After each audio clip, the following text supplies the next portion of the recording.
গরিব আত্মীয় স্বজনদেরকে জাকাতের অর্থ প্রদান করা যাবে কিনা।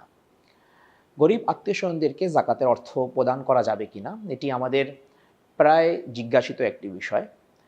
সংশ্লিষ্ট বিষয় আলোচনার আগে আমরা জাকাতের গুরুত্ব সম্পর্কে দু একটি কথা বলে নিচ্ছি, যেন জাকাত সম্পর্কে আমাদের কনসেপ্টটা ক্লিয়ার হয়ে যায়। কোরআন মাজিদে আল্লাহ সুবহানাহু ওয়া তাআলা ঈমানদারদের বৈশিষ্ট্য সম্পর্কেই আলোচনা করতে গিয়ে বলেছেন, ওয়াল্লাযীনা হুম লিয-যাকাতি ফাঈলুন। যারা ঈমানদার, যারা সফল কাম হতে চায়, তাদের একটি বৈশিষ্ট্য হলো তারা জাকাত প্রদান করে। কিভাবে জাকাত প্রদান করে সে বিষয়েও কোরআন মাজিদে আল্লাহ সুবহানাহু ওয়া তাআলা বলেছেন, ওয়াল্লাযীনা ইউতুনা মা আতাউ ওয়া কুলুবুহুম ওয়াজিলা আন্নাহুম ইলা রাব্বিহিম রাজিউন। তারা জাকাতের অর্থ অথবা অন্য কোনো অর্থ যখন প্রদান করে, তখন তাদের অন্তরাত্মা প্রকম্পিত থাকে এই আশঙ্কায়, হে আল্লাহ, আমার পদেয় জাকাতের অর্থ আপনার দরবারে কবুল হলো কিনা।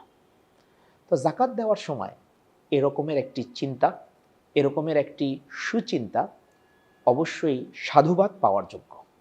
এজন্য জাকাত এটি কেবল মানুষের উপরে অনুগ্রহ নয়, বরং আমার নিজের আত্মার উপরেই অনুগ্রহ। কোরআন মাজিদে এজন্যই আমরা বারবার দেখি আল্লাহ তাআলা নির্দেশনা দিয়েছেন, ওয়া আকিমুস সালাহ ওয়া আতুজ যাকাহ। তুমি সালাত কায়েম করো, জাকাত প্রদান করো। একই কথা আল্লাহ তাআলা কোরআন মাজিদের প্রায় ৮৩ জায়গায় বলেছেন, 83 বার। এক কথা বলার উদ্দেশ্যটা কি? উদ্দেশ্য হচ্ছে যাতে করে আমরা জাকাত প্রদানে উদ্বুদ্ধ হই। তো আমার প্রিয় ভাই ও বোনেরা, আমরা এই জাকাতের অর্থ কাকে দিব, এই বিষয়ে কোরআন মাজিদ আমাদেরকে মোট ৮টি খাত নির্ধারণ করে দিয়েছে। আল্লাহ সুবহানাহু ওয়া তাআলা ইরশাদ করছেন, লিল ফুকারাইল্লাযীনা উহসিরু ফি সাবিলিল্লাহ লা ইসতাতিউনা দারবান ফিল আরদ। জাকাতের অন্যতম হকদার তারা যারা দরিদ্র, এবং এমন দরিদ্র যারা তাদের দারিদ্র্য নিয়ে আটকে গিয়েছে আল্লাহর রাস্তায়। লোকজন তাদেরকে দেখলে মনে করে ধনী, ইয়াহসাবুহুমুল জাহিলু আগনিয়া মিনাত তাআফফুফ, কারণ তারা মানুষের কাছে হাত পাতে না। তারিফুহুম বিসীমাহুম, কিন্তু লক্ষণের মাধ্যমে আপনি বুঝতে পারবেন যে এই ব্যক্তিটা জাকাতের হকদার, এই ব্যক্তিটা দরিদ্র। একে খুঁজে খুঁজে দেওয়া। প্রিয় দর্শক, আমাদের সমাজের মধ্যে যারা আমাদের আত্মীয় স্বজন, অনেক সময় দেখা যায় তারা জাকাতের হকদার হন, জাকাত পাওয়ার উপযুক্ত হন, কিন্তু আমাদের দৃষ্টিটা খুব বেশি বিস্তৃত না হওয়ার কারণে আমরা তাদেরকে না দিয়ে অন্যদেরকে দিতে স্বাচ্ছন্দ্য বোধ করি, পছন্দ করি। এক্ষেত্রে অনেকগুলো চিন্তা আমাদের সমাজের মধ্যে বিরাজ করছে।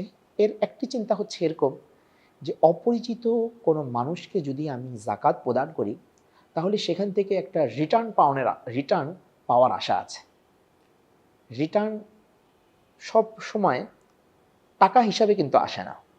কখনো কখনো আমরা টাকা, পয়সা ইত্যাদি ব্যয় করার মাধ্যমে সালাম ক্রয় করি। এটি আমাদের সমাজের একটি বাস্তবতা যে সালাম ক্রয় করছি টাকা পয়সা ছিটানোর মাধ্যমে। আত্মীয় স্বজনদেরকে যদি অর্থটা দেওয়া হয়, তাহলে দেখা যায় ওরকম সালাম সাধারণত পাওয়া যাবে না, ওরকমের সম্মান সাধারণত অর্জন করা যাবে না। তাই আমরা দূরের লোকদেরকে দিতে স্বাচ্ছন্দ্য বোধ করি, আত্মীয়দেরকে দিতে একটু অস্বাচ্ছন্দ্য বোধ করি। আমরা কেউ যদি আত্মীয়দেরকে জাকাতের অর্থ প্রদান করতে চাই, আমরা যে মূলনীতিটি বললাম উপরে নিচে, এবং স্বামী তার স্ত্রীকে, স্ত্রী তার স্বামীকে, এর বাইরে অন্য যত আত্মীয় স্বজন আছে তাদেরকে আমরা, যদি তারা জাকাতের উপযুক্ত হন, তাহলে অবশ্যই জাকাত দিব। এর মাধ্যমে আমরা দুটি সওয়াব পাবো। একটি হলো আত্মীয়তার বন্ধন রক্ষা করার, আর দ্বিতীয়টি হচ্ছে জাকাত প্রদান করার। আল্লাহ সুবহানাহু ওয়া তাআলা আমাদেরকে হিসাব মতো জাকাত প্রদান করার তৌফিক দান করুন।